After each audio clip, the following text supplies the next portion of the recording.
Welcome to Discussions with the Writer Fred. Today we are going to take a look back at 2017 at some of the major events to see how they're going to have an impact on as we go forward into 2018. And I have two well-qualified guests here in the studio to discuss this issue.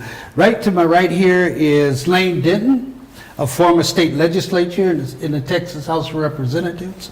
He's also a former political staff person for Senator Edward Kennedy, and he also worked in the White House with President Jimmy Carter. And welcome, Lane. Thank you. And Delighted to be here. Welcome back, Sharon. This is her second appearance with us.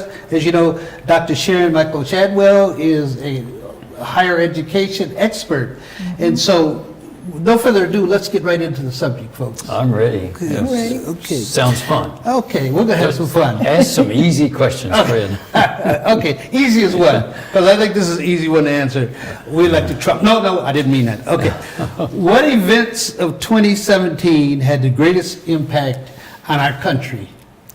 Well, I think looking forward, it's going to be one of the worst tax bills in the history of the United States. That just was the signed. second largest one, and it's going to create enormous problems in years to come. Mm-hmm. And anytime you give something like 85% a tax break to the very wealthy, what it does is created a impact on income inequality that is going to have a unbelievable negative impact. And we're going to see a major challenge in the future, cutting Social Security, Medicare, Medicaid, and all types of social problems.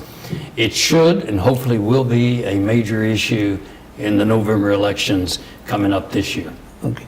Yeah, it's interesting because they're going around bragging about certain corporations giving bonuses to their employees and how they're bringing all this money back to the United States, and they're talking at a certain level that doesn't even impact the majority of the people who are going to be affected by this bill. Well, that's certainly true, and I'll say this, like Walmart, but if you had 20 years or you were a supervisor, you got the $1,000 bonus. But for the regular That's it, yeah. pay individual working by the hour, they actually cut their hours. So they didn't really make anything. I mean, it's like a shift. Okay. Very unfair to the workers. Okay. Sharon, do you want to take a crack at that same question? Well, there was a theme that emerged in 2017, and that was, in my mind, show the world what white supremacy is really all about. Oh, okay. And 2017, obvious, has been, as you noted, very, very interesting, traumatic, and anything else in between. Starting on January the 20th, 2017, the inauguration, up through January 31st. We've been exposed to a lot. The nation's been plagued with lies, more lies, the tax bill. In education, public education has been attacked every which way. We're seeing a breaking down of governmental infrastructures, all because of the big donors are getting paybacks now on the donations. Trump has pulled the thread on all governmental institutions to the point to where it's almost, you can't even recognize them anymore. And then, so basically, all of the issues in 2017 had me thinking about the baby boomers and the generations beyond. They are really going to have to become they're becoming more and more exposed to racism than ever before. I know we can talk to our parents and we can hear about racism back in their times, but we're seeing a whole new level of racism to where this, especially the millennials, have never seen before. And we're going to we have a person sitting in the White House with a picture of Andrew Jackson, who is really supporting all of the hate groups in the country. You know, they're good people. We got some good people out there. So the United States has really been and I hate to use this word, but it may be appropriate, has been transformed into a nation that other nations is basically mocking at this point. Sure, they're actually laughing at the United States, and not just with issues that you talked about, racism, but the overall economy and what we're doing to help people. If you travel in other countries, you'll find that the United States is ranked probably at the bottom. Right. Just college education. In countries all over the world, if you go to college, it's free. Why do we charge enormous tuition rates here? Daycare and having quality teachers ensuring, you know how important it is first, second, third grade level, Right. but when you're 1 year old, 2 years old, 3 years old, and a lot of people really struggle just to pay those in the quality of life. And the Democrats are going to have to back up and decide. And we got clobbered on the recent Dreamer DACA issue. Yeah, but at the same time, maybe that wasn't the issue to really draw the line. You know, I heard something very interesting about that DACA situation with the shutdown. Someone posted about why are we focusing on DACA when the military is at risk? You know, the military was the one impacted, or the government was the one impacted by the shutdown, not DACA. And so we're seeing all kind of dynamics emerging from all of this to Right. where people are really having some different viewpoints on several issues that I've never seen before. Well, it was $80 billion increase for the military in the supplemental appropriations bill, but it only takes $60 billion and every student in America would have free education. Like you spent some time overseas, I know, in 2017. What was the impression overseas about what was happening in the United States? Well, I spent most of I was in Germany, Germany. to Switzerland, and I've been to Hungary and Spain and France, particularly in Germany, because actually, if you look at Germany with their high-speed rail system, free college, they support elderly twice the income level that we do. Their nursing home assisted living is really outstanding, with nurses and doctors on duty. You would think that they won the war. And actually, we won the war, but we're just down at the very bottom in a number of the services. And they don't have much, go ahead. I'll Sharon, say it's sorry. something else, and I'm trying to figure out which country it is, maybe Norway or Finland, any one of those Norwegian companies, where the prison system is to the point where if you go to jail there, the job is to rehabilitate you to where you become a productive citizen when you exit the system. Here in the United States, we have the private prison systems that are basically getting free labor from the prisoners, and it's very, very hard for the prisoners to get out of that system because of they're being abused. And since they get paid per prisoner, they want the state legislatures to pass more laws to put more people in prison. Texas has the worst system maybe in the country. I know Alabama, Mississippi may be worse, but we have more people in prison in the United States than any other country in the world. Isn't that? We talk about the negatives. Can you talk about any positives that came out of 2017? I think the only positive that came out of 17 is that people are talking. They're starting to examine the people that are in office. What can they do for you? Now, you talked about November. You can rest assured that we're going to have more people voting this election, especially the millennials. Now, I talked to my son. He's 31 years old. And I told him, I said, you know what? They've messed with your toy. He said, what do you mean, Mom? I said, the internet, net neutrality. I said, in its current state, you were able to go in anywhere you want, however way you want. I said, net neutrality is going to kind of neutralize that capability. If that doesn't wake up the millennials, I don't know what will. Plus, the millennials also are starting to want to have families, and the child care piece, the health care piece ought to be really on their mind as well. You mentioned, Sharon, that the racism is something new to the millennials.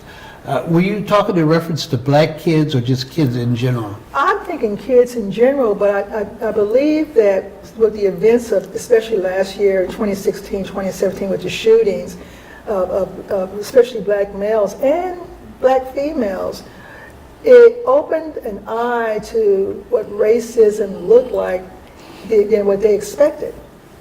I mean, maybe in some communities, it may not have been as pronounced, but in other communities, especially like here in San Antonio, on the north side of town, there have been instances where there was an incident at one school with a child being slammed to the ground.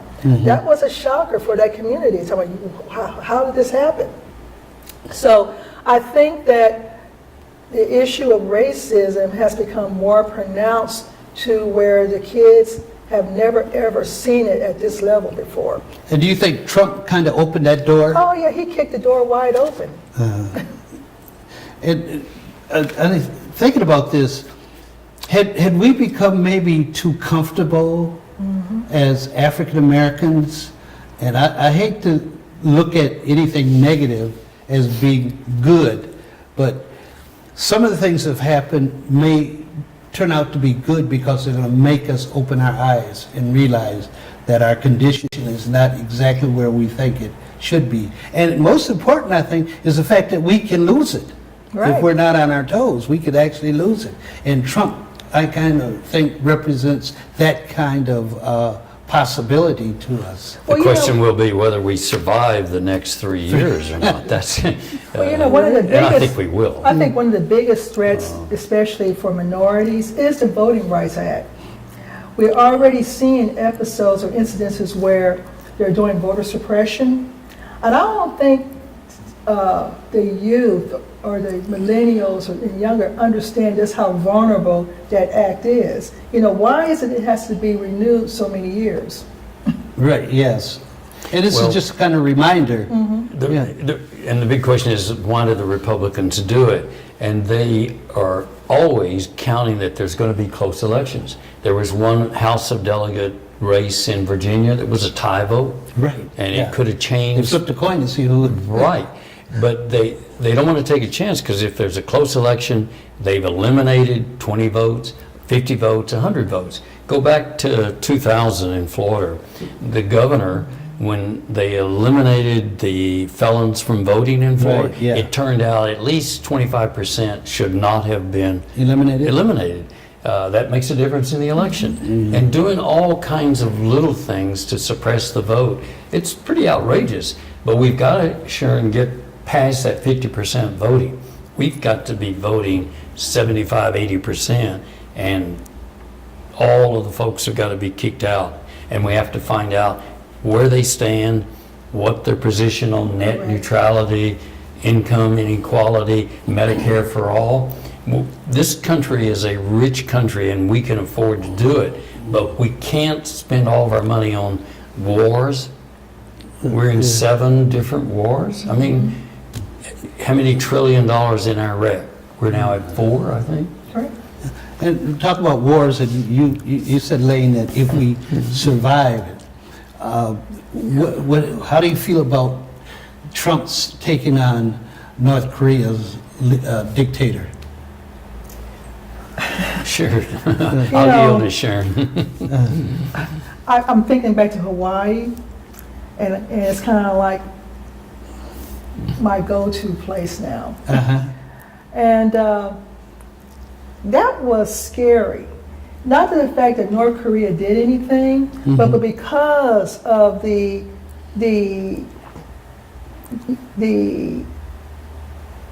what I want to play, the play on the Trump and North Kim Korea, Jong? Kim Jong, tit-tatting each other. Right. The fact that someone accidentally hit that button made the reality of a possible nuclear war more realistic. Yeah. And that's how it can happen, really. That may be one of the biggest events of that relationship, well, not relationship, but confrontation between those two. Well, it's a big picture and a big issue. Education should be the issue for the future. I think what we did in the Korean War and some of the horrible things that we did to North Korea, and then obviously they did some horrible things to us, but we need to know history and realize if you read the high school history books in North Korea, you would say, ooh, my goodness, that was terrible. We flooded all their rice fields. We dropped almost as many bombs as we did in World War II. Hey, we got to take a break here. And when we come back, I want to take a look at how the events in 2017 are going to affect us in 2018. Okay, we'll take a break.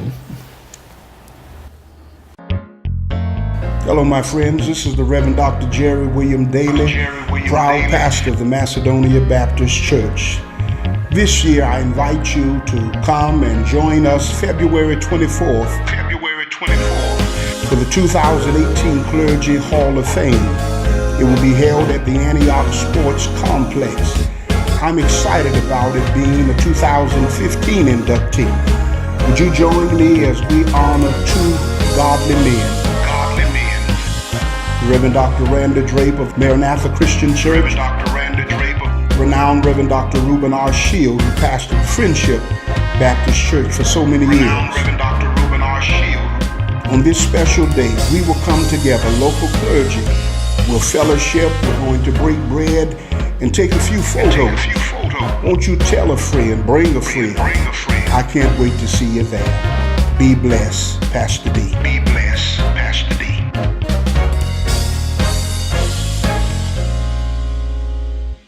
%40 of food in America is never eaten.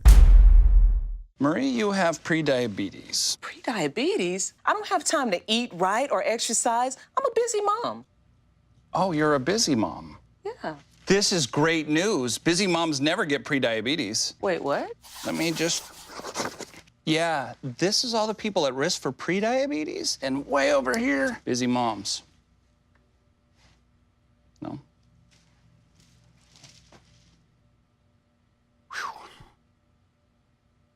Hey, you. Yeah, you. Getting that college education? What are you gonna do? Graduate and take some office job? Be like everybody else? Or will you dare do something different? Like, be a teacher. You could be my teacher. You got the skills. The smarts? Yes, you. You could be the teacher I never forget. That'd be cool. Does that corporate job even have recess? What are you gonna make of yourself? What are you gonna make of me?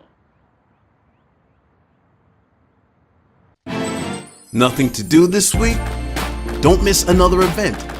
Go to blacksinsanantonio.com for our event calendar. The home of the largest business directory in San Antonio with an African American focus.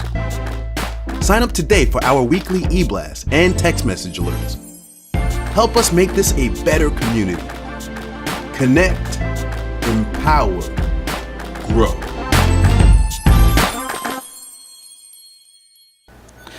Welcome back to Discussions with the Writer Fred. And now we're going to turn our subject matter to look at how the events in 2017 are going to affect us in 2018.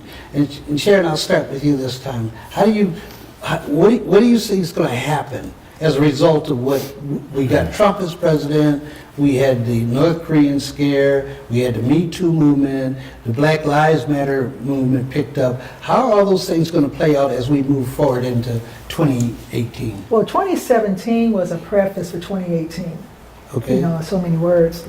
And one of the lessons I think most people have learned is that who really is in charge. Now, Trump can't be in charge because he's always on the golf course. So who is in charge? And if you kind of think about it, the Koch brothers, and the Mercers are the ones running this country. But if you hone in on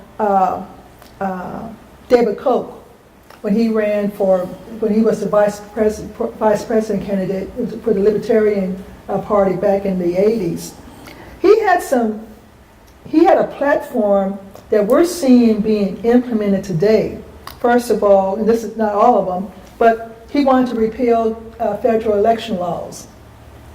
The other thing is, he favored the abolition of Medicare and Medicaid. We're seeing talks about that.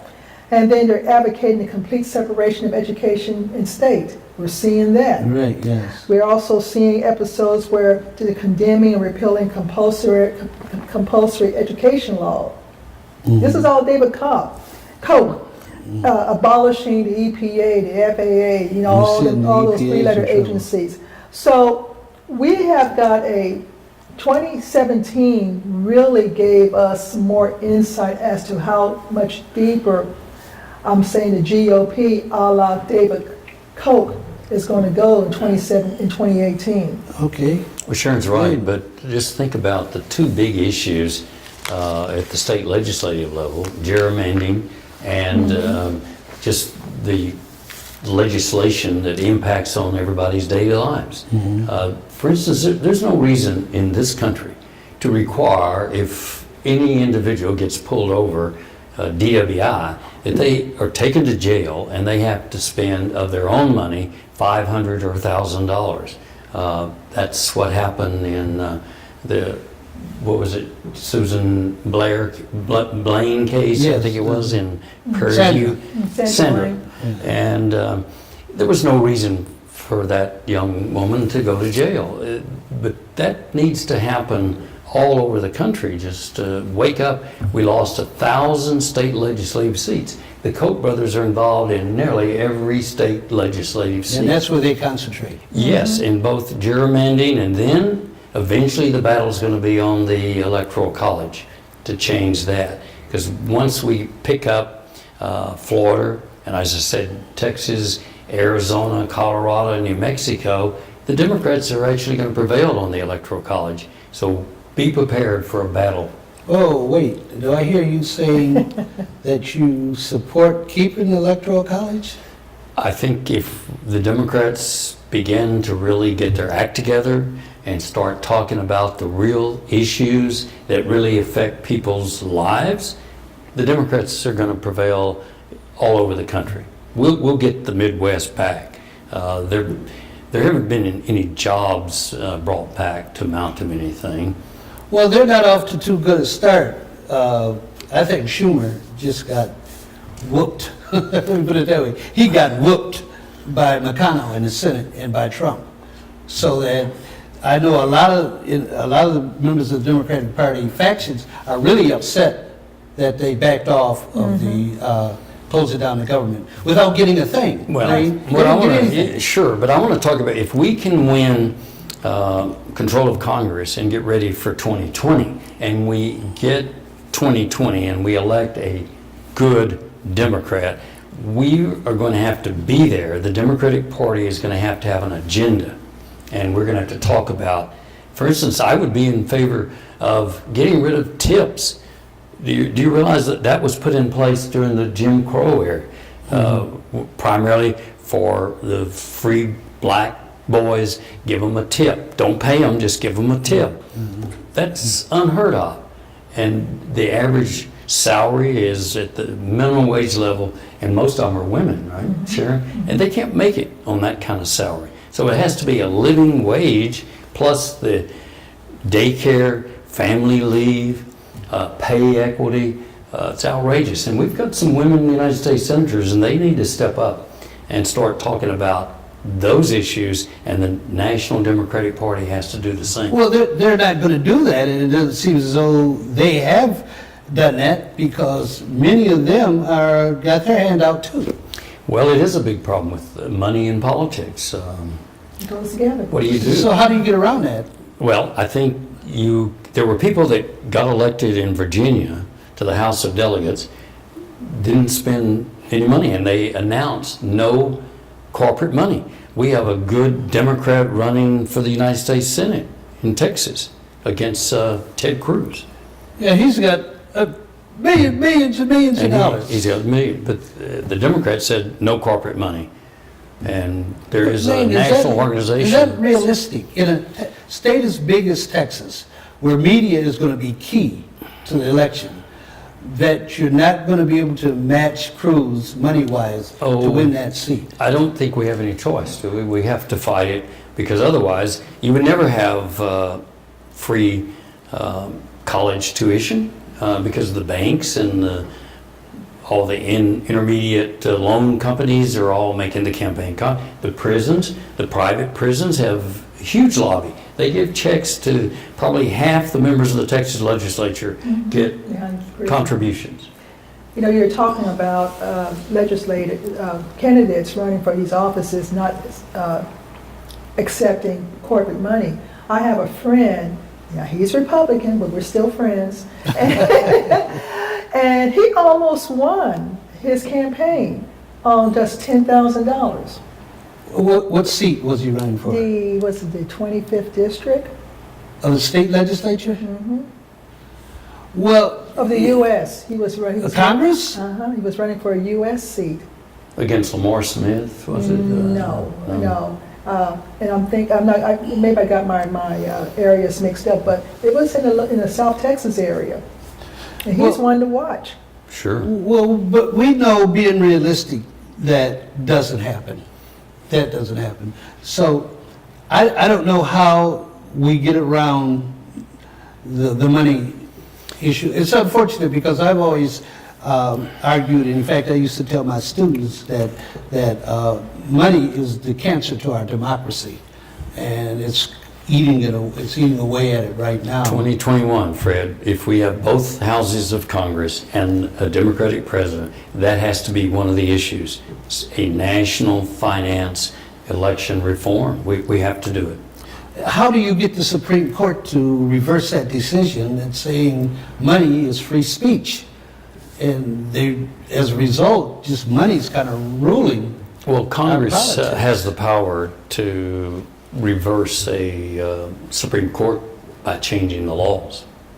Well, yeah. Am I correct? But that's what I understand. We can't. Congress can do it. How are you going to get Congress to do it, Lane, when they have their hand out? That's like dog chasing his tail. I think if you look at the elections down in Alabama, where a large percentage of black women or African Americans in particular, altogether supported that race. Doug Jones? Now, what we don't know is what were the conditions of us supporting Doug Jones. I think we're going to have to, what the American citizens are going to have to do is, if they even have small PACs, okay, that I'm going to give you my vote, however, this is what we expect to maintain our support. And I just don't know whether or not the PACs are really using their power as they should, other than the wealthy. Well, they have the biggest PACs, obviously. Well, if you run against an incumbent, he has $6 million for Congress, and you have zero. It's a the evangelicals group, they had a huge PAC. I mean, if that PAC wasn't active, we would not have seen what happened to. Trump probably would have never considered his move on, in Jerusalem. But we don't have a scorecard. I was telling Fred earlier. Most people don't know how their city council members vote. It's not published in the newspaper. The county commission, the school board, the San Antonio School District just voted to turn over one of their elementary schools to a company out of New York. But the reason for that is the Texas Education Agency ruled that the school was not meeting the standards. So we're going to take it over, or you can contract with a private company. This is what the Koch brothers have influenced all the state legislatures and the education agencies to take control of that. Same thing, you realize that there are like 8 lobbyists in Austin working for the testing companies to make sure the schools spend millions of dollars on tests. Yes.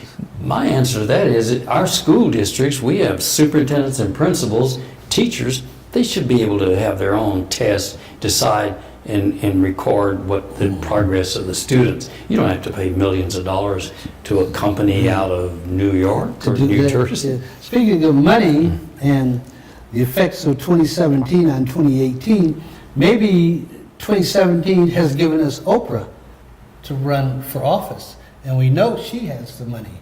How do you all feel about a Oprah Winfrey for president? to run for office, and we know she has the money. How do you all feel about a Oprah Winfrey for president? Silence. Should I answer that? I was just delighted that the mudslide in California it came close, but she has a 28-acre guarded, gated community with a beautiful mansion and tennis courts and everything, but the mudslide missed her, so she didn't lose her house. Oprah could win. She probably could win very easily. She's a very popular person. As an African American woman, though, and I know I'm putting myself out there for the entire world to hear this comment, I'm just concerned as to whether or not that what she will do as a politician will filter down into the communities that need help. Case in point, I never could understand why Oprah spent all that money for that girls' school in Africa when in Chicago. Hallelujah. When in Chicago, Absolutely. There were schools that needed assistance. I felt the same way. Yes. You see what I'm saying? Yeah. So Oprah and I would have to have some coffee. Okay. Well, that's also, it goes to, and I think what Sharon's saying is a checklist. We let the potential candidates and even candidates get by without saying, you would ask her, do you support a Medicare for all? And here are the parameters. What would her answer be? Do you support getting rid of bail? Why do you force people to have to, about bankruptcy issues? What's your position on private charter schools versus public schools? Go details on the pay equity. If she can't answer those, so I think when it comes right down to it, she probably won't announce. That's my prediction. What do you and why think? should she? She doesn't need it. She doesn't need the headache. She knows what Obama went through. Well, Mr. Trump's having a few headaches too, let's face it.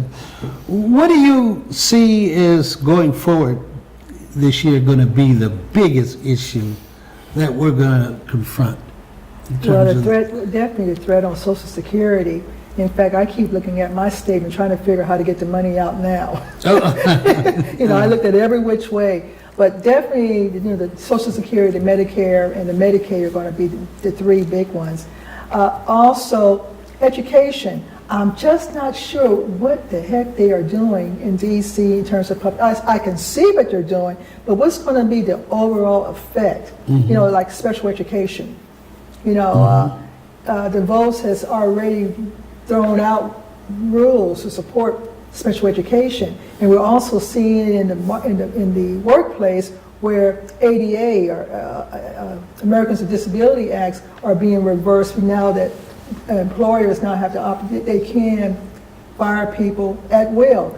So what's going to be interesting during this year is to really see what some of the effects are and how devastating are they going to help, or will it devastate an infrastructure?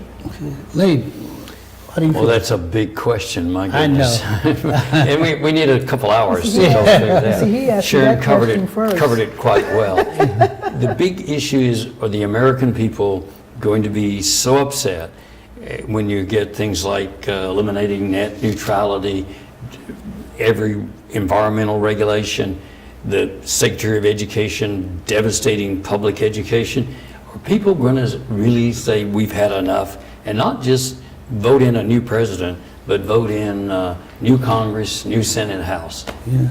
And that will be what will drive us for the rest of the year on discussions with the writer Fred. I want to thank you all for being my guests. I hope you all will Pleasure. come back as we take a closer look as we develop this year. And Sounds thank you. great. And I want to thank you. my viewers Look forward to it. for tuning in to another segment of discussion with the writer Fred.